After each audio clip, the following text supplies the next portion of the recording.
네, 오늘 수요 저녁 예배 나오신 성도님들을 환영하고 축복합니다. 오늘 말씀을 통해서 상식적인 신앙생활을 해나가는 성도님 되시길 소망합니다.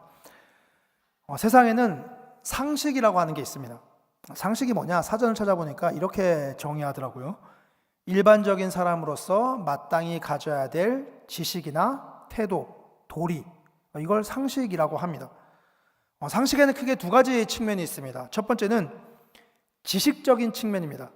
소위 말하는 기본 상식을 뜻하죠. 예를 들면 한글을 만든 사람, 세종대왕, 거북선을 만든 사람, 이순신. 저도 그 이상은 못하겠어요. 또 혹시 또 제 상식 없음이 탄로 날지 모르니까 요 정도로 하겠습니다. 이런 기본 상식이 부족하면 어떤 소리를 듣냐면 무식하다라는 얘기를 듣습니다. 그것도 모르냐, 무식하다. 상식의 또 다른 측면은 도의적인 측면입니다. 예의라고 할 수도 있고 윤리라고 할 수도 있겠죠. 예를 들면 약속을 했으면 지키는 게 상식입니다. 도움을 받았으면 감사를 표하는 게 상식이고, 잘못을 했으면 사과를 하는 게 상식입니다. 이런 도의적인 상식이 없으면 몰상식하다라는 소리를 듣게 됩니다. 근데 지식적인 면에서든 도의적인 면에서든 상식이 통하지 않는 사람을 만나게 되면 여간 당혹스러운 게 아닙니다. 최근에 논란이 되고 있는 실제 사례를 하나 말씀드리도록 하겠습니다. 주차장, 어떤 곳이죠? 차를 세우는 곳입니다. 그렇기 때문에 당연히 먼저 들어오는 차가 우선입니다. 선착순에 따라서 순서대로 주차를 하는 거죠. 근데 간혹 미리 그 자리를 맡아놓는 사람들이 있습니다. 주차 라인에 딱 서가지고 내 자리라고 서 있는 거예요. 우리 남편 곧 올 거고 우리 차 들어올 거니까 여기 주차하지 마시오 하고 딱 서 있는 겁니다. 얼마나 몰상식합니까? 비상식적이죠. 혹시 성도님들 중에 그런 분 계시면 정신 차리시고 그런 거 하시면 안 됩니다. 어디 가서 대구 성명교회 성도라 그러시면 안 되고, 진짜 절대 하면 너무 부끄러운 짓이에요. 너무 몰상식한 일이잖아요. 그래서 그런 사람을 보면은 마음 같아서는 뭐 하는 짓입니까? 여기 서 계시면 어떡합니까? 이렇게 한 소리 하고 싶어요. 근데 하지 않습니다. 왜 그렇죠? 번거롭기 때문이죠. 말이 통하지 않을 것 같으니까 그런 얘기를 안 하는 겁니다. 말이 통할 사람이었으면 애초에 거기 그렇게 서 있지도 않았겠죠. 그래서 대부분의 사람들은 그런 사람을 보더라도 내가 여기 아니면 주차할 데가 없나? 똥이 더러워서 피하지 무서워서 피하나? 하면서 그냥 피하고 맙니다. 근데 종종 이런 잘못을, 몰상식함을 도저히 못 참는, 도저히 그냥 넘어가지 못하는 사람들이 있습니다. 그래서 막 잘잘못을 따집니다. 시시비비를 가려. 근데 역시 말이 통하지 않습니다. 무조건 자기는 여기 맡았고 우리 차 대야 되고 우리 차 오고 있으니까 절대 빼줄 수 없다. 급기야는 이렇게 들어눕는 사람들도 있더라고요. 나중에 유튜브 켜셔가지고 한문철 주차 빌런 이렇게 쳐보시면은 별의별 사람들이 다 나옵니다. 그럼 무슨 말만 반복하냐면 내가 먼저 와서 자리 맡았는데 당신이 왜 나보고 뭐라고 하느냐, 지금 우리 차 오고 있다 딴 데 가라, 이런 말만 앵무새처럼 계속 반복하는 겁니다. 이렇게 몰상식한 사람을 만나면 정말 기가 차고 말문이 턱 막힙니다. 할 말이 없어서 말문이 막히는 게 아니라 할 말은 많은데 무슨 말을 해도 통하지 않을 것 같기 때문에 말문이 막히는 거죠. 사도 바울이 로마교회 성도들에게 하나님의 법과 은혜에 대해서 가르쳤습니다. 하나님의 법이 뭐냐면 죄를 범한 자를 심판하고 의를 행한 자에게 상을 주시는 것, 이게 하나님의 법입니다. 하나님은 공의롭고 정의로운 분이시기 때문에 그 행한 대로 보응하십니다. 근데 동시에 하나님은 은혜가 많은 분이십니다. 그래서 하나님은 예수 그리스도를 통해서 심판받아 마땅한 죄인들을 구원하고자 하셨습니다. 예수님을 믿고 구원받은 자들은 자신이 지은 죄로 인해서 심판받지 않습니다. 물론 징계는 받습니다. 잘못을 저지르면 하나님께 따끔하게 매는 맞습니다. 근데 그렇다고 해서 지옥에 가진 않습니다. 이게 하나님께서 예수 믿는 자들에게 베풀어 주신 크신 은혜입니다. 바울은 이 은혜를 뭐라고 표현했냐면 은혜 아래 있다라고 표현했습니다. 14절 말씀입니다. 죄가 너희를 주장하지 못하리니 이는 너희가 법 아래 있지 아니하고 은혜 아래 있음이라. 여기서 죄가 너희를 주장하지 못한다라는 말은 예수 믿는 자들은 하나님의 크신 은혜 아래 있기 때문에 죄를 지어도 구원받는다, 천국에 간다라는 뜻입니다. 자, 그러면 예수 믿으니까 죄를 지어도 천국에 갑니다. 우리 무조건 천국에 가는 거예요. 그럼 어떻게 살아야겠다라고 생각하는 게 상식일까요? 당연히 그 은혜에 감사하는 마음을 가지고 죄를 멀리하고 더 의롭고 더 선하게 그렇게 살아야겠다라고 마음 먹는 게 상식입니다. 여기에 무슨 보충 설명이 더 필요하겠습니까? 그냥 척하면 척하고 알아들을 수 있는 내용입니다. 지극히 상식적인 얘기인 겁니다. 근데 로마 교회 성도들 중에는 비상식적이고 몰삭신카 사람들이 있었습니다. 어떻게 생각했냐면 어차피 예수 믿고 구원받은 몸이니까 실컷 죄 지어도 상관없는 거 아니냐? 나 예수 믿고 구원받는데 그까진 뭐 크고 작은 죄 그게 뭐 대수냐? 이렇게 접근을 해버린 겁니다. 이런 사람들에 대해서 바울이 뭐라고 얘기했냐면 15절 말씀입니다. 우리 같이 한번 읽어보도록 하겠습니다. 15절 함께 읽습니다. 시작. 그런즉 어찌하리요? 우리가 법 아래 있지 아니하고 은혜 아래 있으니 죄를 지으리요? 그럴 수 없느니라. 아마 어지간한 사람 같으면 그냥 여기까지 얘기하고 그만뒀을 것 같아요. 예수 믿고 구원받으니까 죄 지어도 되는 거 아니냐? 라고 할 때 그럴 수 없다. 우리가 어떻게 죄 짓냐? 그럼 안 된다. 라고 할 것 같은데 이 로마교회 성도들의 상태가 너무 몰상식하고 너무 비상식적이다 보니 바울이 거기다가 보충 설명을 계속 덧붙입니다. 아까 말씀드렸던 그 주차장에 이상한 사람, 그 사람을 예로 들면은 똑같은 소리를 반복하면서 계속 억지를 부리고 고집을 피우는데 그 자리를 떠나지 않고 거기 서가지고 계속 아저씨, 아줌마, 그건 그게 아니고요. 이러이러해서 이러한 겁니다. 교통법규에 뭐 이렇게 어쩌고저쩌고 하면서 막 설명을 해주는 겁니다. 그 설명이 뭐냐면 은혜 아래 있는 자가 죄를 지어서는 안 되는 첫 번째 이유는 은혜 아래 있는 자들은 죄로부터 해방되었기 때문입니다. 22절 말씀입니다. 이제는 너희가 죄로부터 해방되고 하나님께 종이 되어 거룩함에 이르는 열매를 맺었으니. 죄로부터 해방되었다. 이 말을 뒤집어 보면 해방되기 전에는 죄에 매여 있었다라는 뜻입니다. 죄의 종노릇을 하고 있었다는 뜻입니다. 죄의 종노릇을 하던 상태랑 죄에서 해방된 상태는 당연히 전혀 다릅니다. 소속이 달라진 거죠. 죄의 종, 그러다가 이제 죄의 종이 아님. 그러면 소속이 달라진 겁니다. 소속이 달라지면 많은 것이 달라집니다. 당장 명칭이 바뀝니다. 죄의 종에서 죄의 종이 아니니까 명칭이 바뀌었죠. 그리고 바뀐 명칭에 따라서 정체성이 달라지고 그리고 자신이 소속된 곳으로부터 전달받는 영향이 달라집니다. 일례로 남녀가 결혼을 해서 가정을 꾸리면 어떻게 되죠? 미혼에서 기혼자가 됩니다. 아가씨에서 아줌마가 되죠.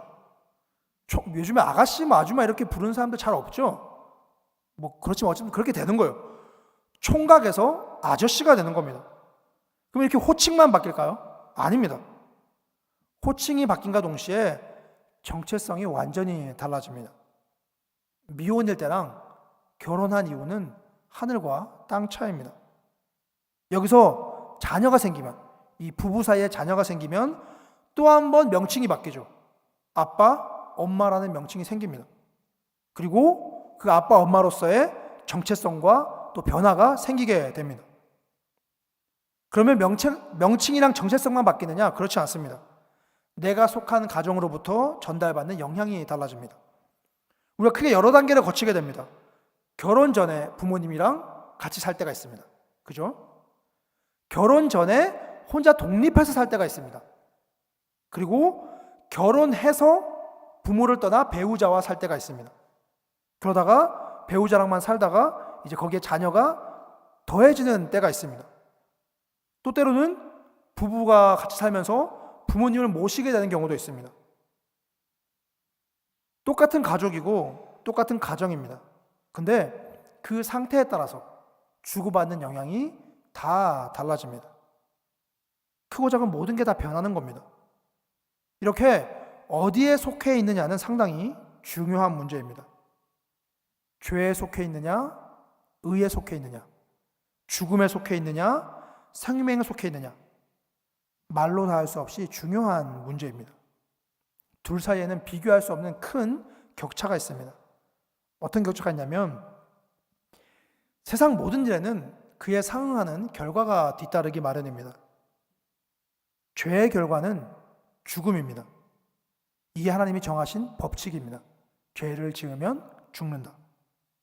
창세기 2장 17절 말씀에 보면 선악을 알게 하는 나무의 열매를 먹지 말라. 이게 하나님의 뜻입니다. 선악을 알게 하는 나무의 열매는 먹지 말라. 네가 먹는 날에는 하나님의 뜻을 어기고 그걸 먹이면 이건 죄입니다. 그럼 어떻게 되느냐? 죄의 결과 반드시 죽으리라. 죄의 삭슨, 죄의 결과는 죽음입니다. 아담은 죄를 지었습니다. 그래서 죽었습니다. 그리고 아담을 비롯한 모든 인간은 죄를 지음으로 인해 죽음에 이르게 되었습니다. 이 세상의 모든 인간의 현재 상태는 죽음입니다. 왜냐하면 죄를 짓기 때문이죠. 어쩌면 누군가 이렇게 생각할지 모르겠습니다. 이렇게 멀쩡히 살아있는데, 보조시 살아있는데 뭐가 죽었다는 거냐? 이렇게 말짱이 두 눈 시퍼렇게 뜨고 살아있는데, 물론 육신은 아직 살아있습니다. 우리의 육체에는 아직 생명이 있습니다. 하지만 그 영혼은 죽어 있습니다. 영혼이 죽은 게 뭐냐? 하나님과 교제하지 못하는 겁니다. 하나님께 반응하지 못하는 겁니다. 하나님을 알지도 못하고 하나님을 사랑하지도 못하는 겁니다. 그러니까 당연히 하나님께 순종할 수도 없는 겁니다. 이렇게 영혼이 죽어있는 상태로 육신만 살아서, 영혼은 죽어있는데 육신만 살아서 살다가 머지않은 어느 날, 기껏해야 100년 정도겠죠, 육신의 죽음을 맞이하게 됩니다. 그리고 육신의 죽음 이후에는 영원한 죽음이 기다리고 있습니다. 영원한 죽음이란 하나님의 심판, 지옥을 의미합니다. 이것이 모든 인간이 처한 기본적인 상태이자 운명입니다.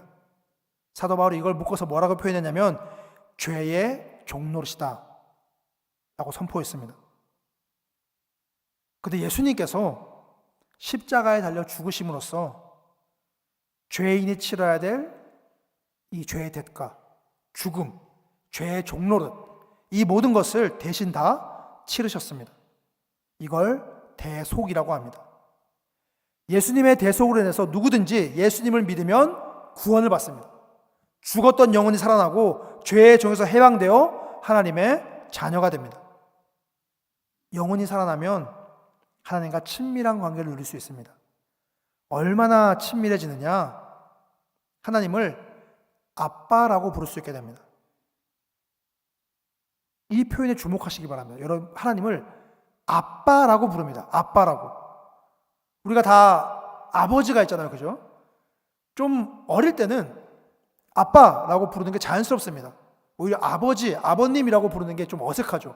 근데 어느 정도 나이가 들면 아빠라고 부르기가 좀 그렇습니다. 뭔가 좀 낯설기도 하고 좀 쭈삣대기도 하고, 그래서 약간 아빠랑 아버지의 중간에 이렇게 부르기도 하고 좀 약간 어색해지는 거예요. 왜냐하면 자기도 나이가 들면서 조금 아버지랑 관계가 이렇게 어렸을 때만큼은 아닌 거예요. 그러니까 소원해지는 겁니다. 근데 우리가 하나님을 뭐라고 부를 수 있냐면 아빠라고 부를 수 있습니다. 그러니까 여러분들이 기도할 때 하나님 아빠라고 불러도 전혀 이상한 게 아니에요. 물론 우리 문화에서 그게 좀 어색해가지고 차마 그렇게 못하지만 하나님 아빠라고 불러도 전혀 잘못된 게 아닙니다. 그만큼 우리는 하나님과 가까운 관계가 되었습니다. 그래서 이 아빠에게 뭘 할 수 있냐면 아빠에게 달려가서 기도할 수 있습니다. 아주 좀 이걸 저속하게 표현하면 아빠 하나님께 말을 섞을 수 있습니다. 이게 얼마나 놀라운 일인지 모릅니다. 종종 성도님들 중에 보면은 부교육자들도 마찬가지겠지만 담임 목사님을 이렇게 어려워하시는 분들이 계세요. 그래서 같이 걷다가도 막 좀 어려워가지고 몇 걸음 뒤로 물러서기도 하고 거리를 두기도 하고, 담임 목사님도 이렇게 거리감을 느끼는데 하나님의 아빠가 되어주신 거예요. 내가 원하면, 내가 필요하면 언제든지 마음껏 말을 걸 수 있는 거예요. 하나님, 아빠 듣고 계시죠? 저 좀 도와주세요. 제가 필요합니다. 할 수 있다는 거예요. 이게 얼마나 친밀한 관계인지 모릅니다. 이렇게 영원히 살아난 자들은 하나님과 이 땅에서 친밀한 관계를 누리다가 육신의 죽음을 맞이하겠죠. 그러면 장차 천국에서 영생을 누리게 됩니다. 그리고 마지막 날에 새 하늘과 새 땅이 열릴 때에 죽었던 그 몸이 영광스러운 부활로 다시 살아나게 됩니다. 죄의 종로로 사는 인간이 세 종류의 죽음, 육신의 죽음, 영혼의 죽음, 영원한 죽음 맞이하듯이 예수 그리스도를 믿음으로 말미암아 죄에서 해방된 모든 성도는 세 종류의 생명을 얻습니다. 영혼의 생명, 육신의 생명, 그리고 영원한 생명입니다. 이렇게 예수 그리스도께서 주시는 생명을 얻은 자들에게는 하나님의 권세가 주어집니다. 이 권세가 어떤 것이냐면 사람들을 부리고 사람들을 몰고 다니고 사람들을 이렇게 휘두를 수 있는 권세가 아닙니다. 이 권세는 죄와 싸워 이길 수 있는 의로운 권세입니다.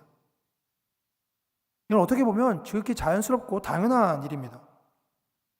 죄의 종으로 있을 때는 죄의 지배를 받고 있었기 때문에 감히 죄와 맞설 수가 없습니다. 근데 예수 믿는 자들은 죄에서 해방된 상태입니다. 죄에서 해방되었기 때문에 더 이상 죄의 지배를 받지 않습니다. 그래서 죄에 맞설 수 있고 그리고 당당하게 승리할 수 있습니다. 6장 18절과 22절 말씀입니다. 죄로부터 해방되어 의에게 종이 되었느니라. 이제는 너희가 죄로부터 해방되고 하나님께 종이 되어. 그렇기 때문에 은혜 아래에 있는 사람이, 예수 믿고 구원받은 사람이 죄를 지어도 상관없다. 어차피 천국 가니까. 이렇게 접근하는 것은 예수님이 기껏 이루어 주신 이 해방을 완전히 다 저버리고 다시 죄의 종로로 타러 기어 들어가는 것과 같습니다. 이건 뭐와 같냐면 이게 실제로 있는 일인지 모르겠어요. 영화에서 보면 그런 장면 있잖아요. 조직 폭력배가 과거의 삶을 청산하고 새로운 삶을 살기 위해서 형님, 저 이제 그만하겠습니다. 그럼 형님이 들어올 땐 마음대로 들어왔지만 나갈 땐 마음대로 들어갈 수 없다. 이리 와라 해가지고 작두 같은 걸로 이제 손가락 하나 자르고 나가잖아요. 나갔어요. 나갔는데 병원 가가지고 기껏 그 손가락 다시 봉합 수술해가지고 형님 저 다시 할랍니다 라고 하는 거랑 같은 겁니다.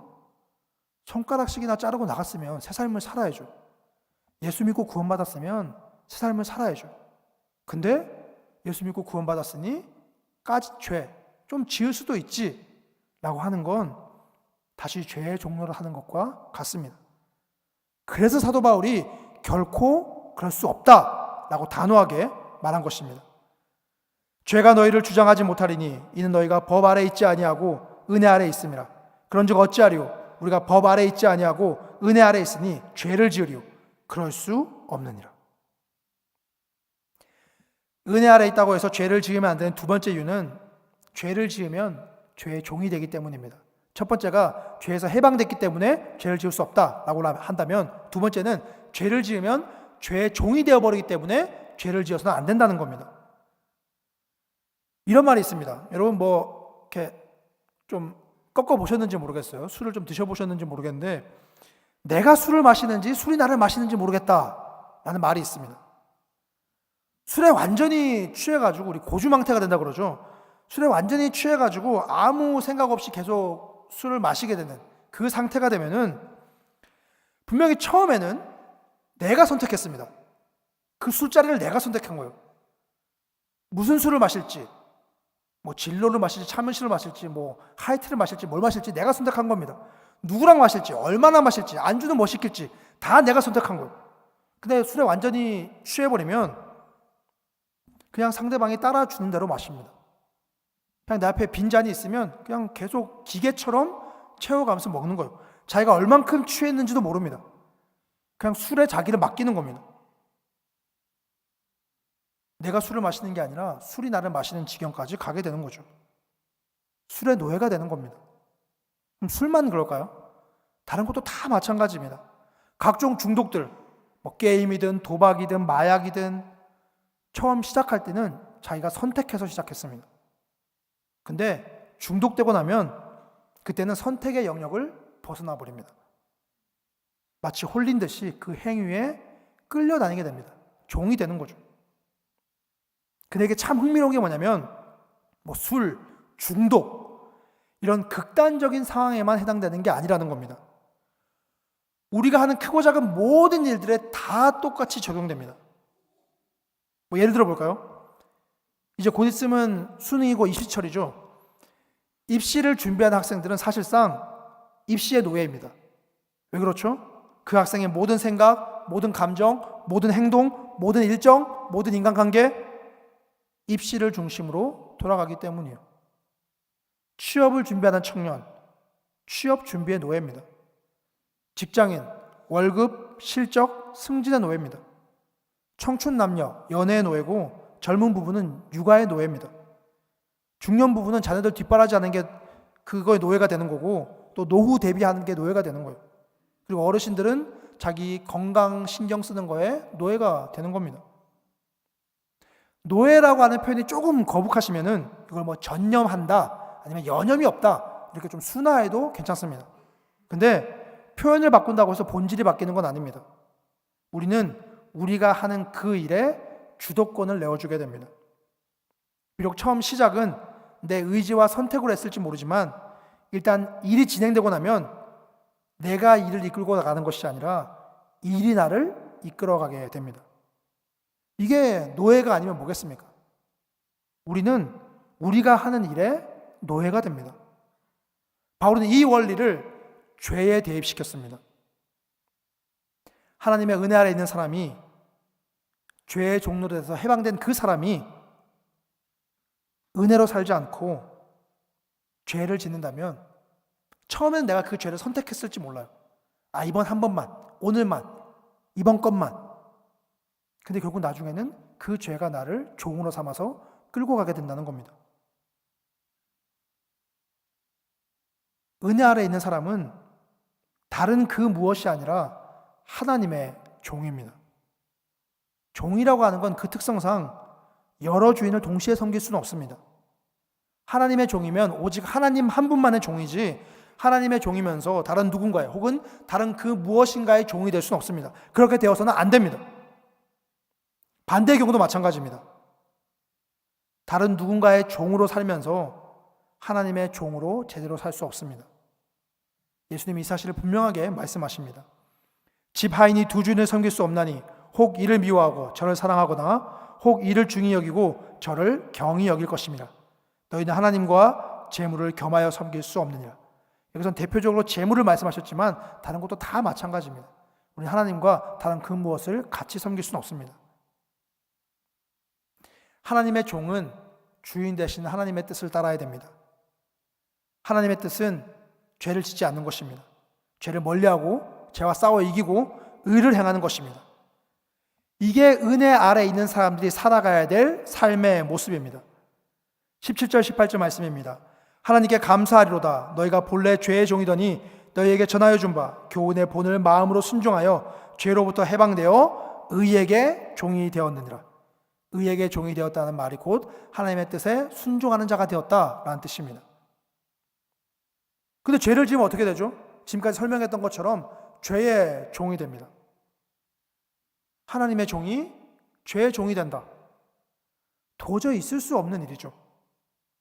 하나님의 종이라고 하니 정체성을 망각하는 일입니다. 더 이상 은혜 아래에 있지 않은 일입니다. 그렇기 때문에 은혜 아래에 있기 때문에 구원받았기 때문에 천국 가기 때문에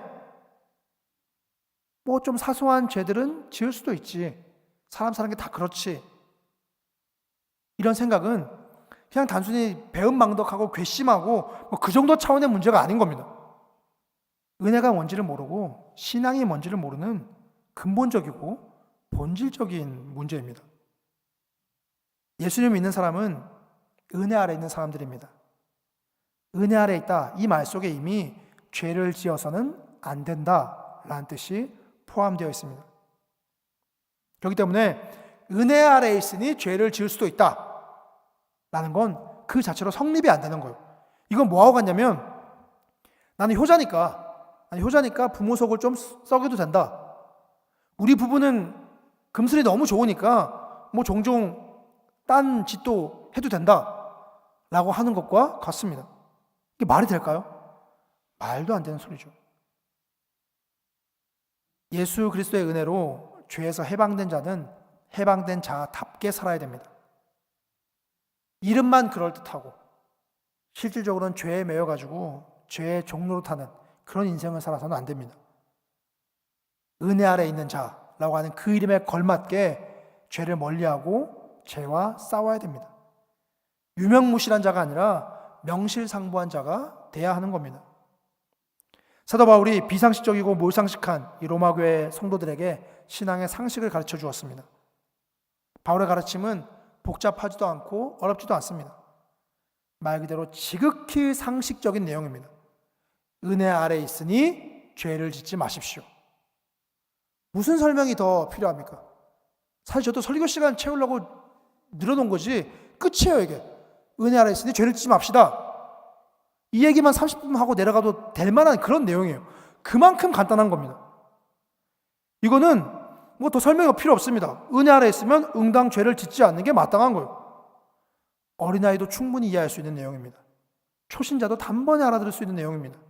아니, 불신자조차도 그렇지 은혜 아래 있으면 죄를 지으면 안 되지 하고도 남을 만큼 쉬운 내용입니다.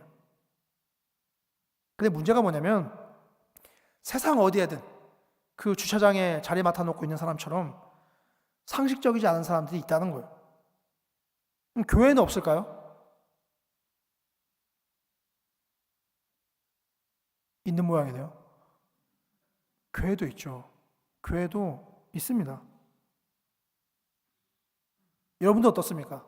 성도님들은 상식적으로 신앙생활하고 계십니까?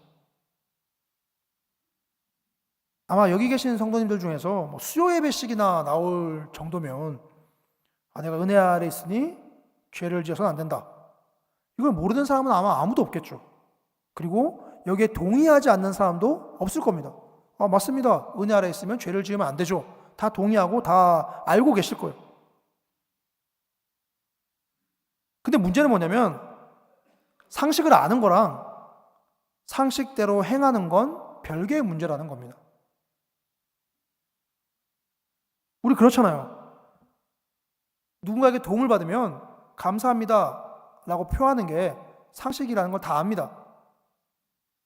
근데 그거 잘 못하는 사람도 되게 많던데요. 잘못했으면 내가 미안해 라고 사과해야 되는 게 상식이에요. 다 알잖아요. 여러분 다 동의하잖아요. 근데 그거 안 하는 사람 되게 많던데요. 만약에 우리가 알면서도 행동하지 않는다면 말로는, 우리 의식으로는, 생각으로는 은혜 아래에 있으니까 죄를 지으면 안 돼 라고 할지 모르겠지만 실제로는 은혜 아래에 있으니까 죄도 좀 지어도 돼 라고 하는 것과 다를 게 없습니다. 행함으로 나타나지 않으면 우리의 어떤 거창하고 우아하고 그런 말들은 그냥 구호에 불과한 겁니다. 우리는 아는 대로 행해야 됩니다. 믿는 대로 실천해야 됩니다. 그렇게 할 수 있고 또 그렇게 해야만 합니다. 왜냐하면 예수님께서 우리를 죄에서 해방시켜 주셨기 때문입니다.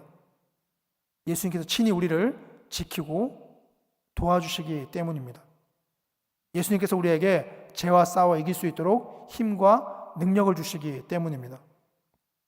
사실 그렇잖아요.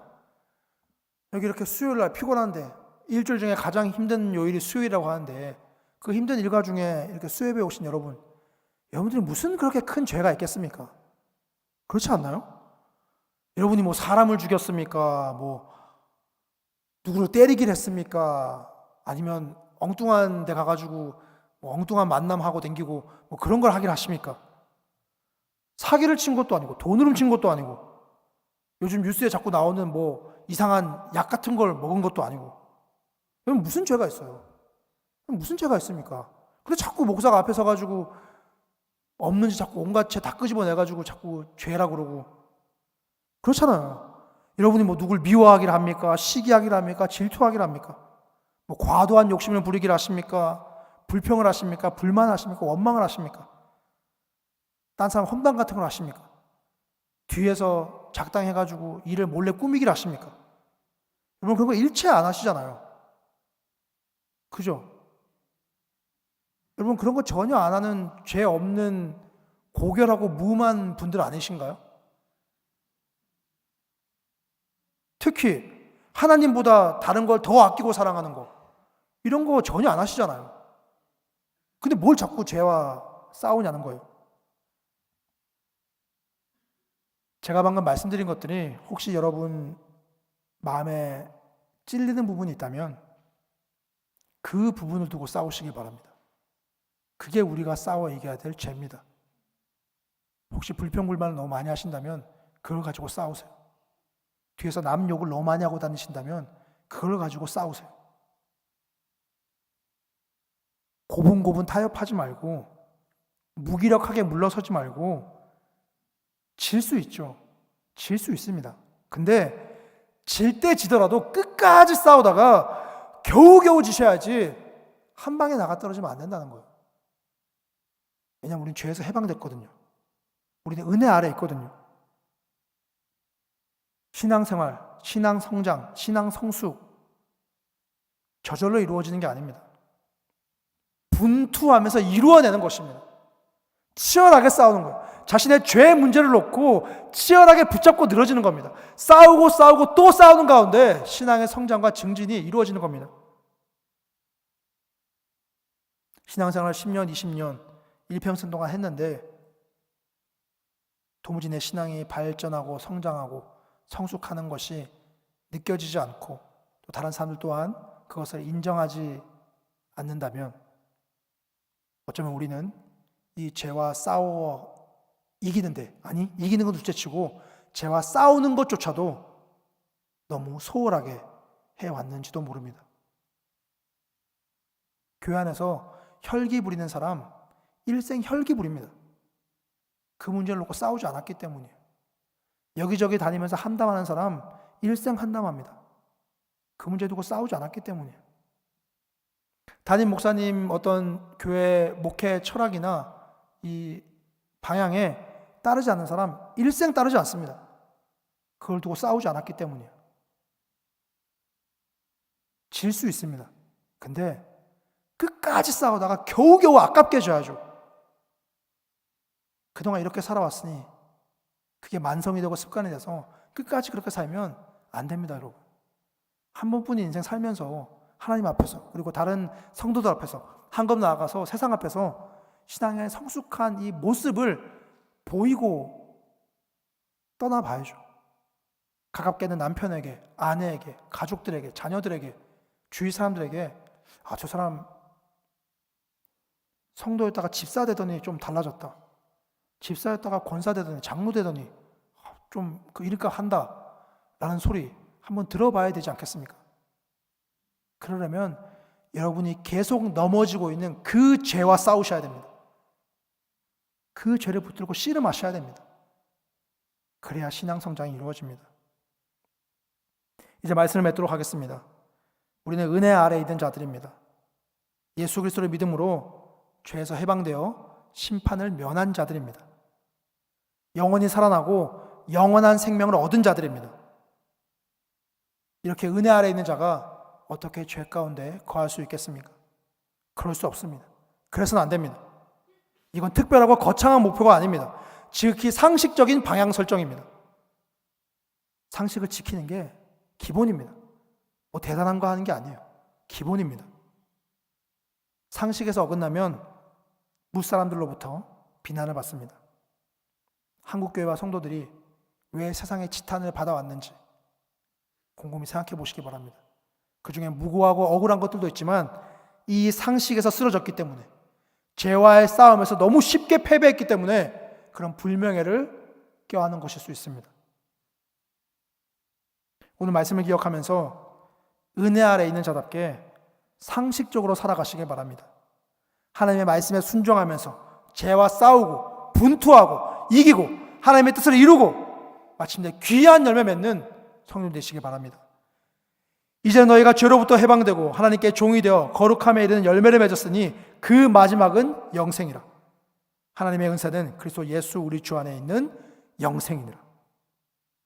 하나님의 은혜 아래에서 하나님의 은혜로 인해서 죄를 멀리하고 하나님의 은혜를 더욱 풍성하게 받아 누리는 지극히 상식적인 생활, 상식적인 신앙생활을 영위하는 대구성명교회 모든 성도님 되시길 간절히 소망합니다.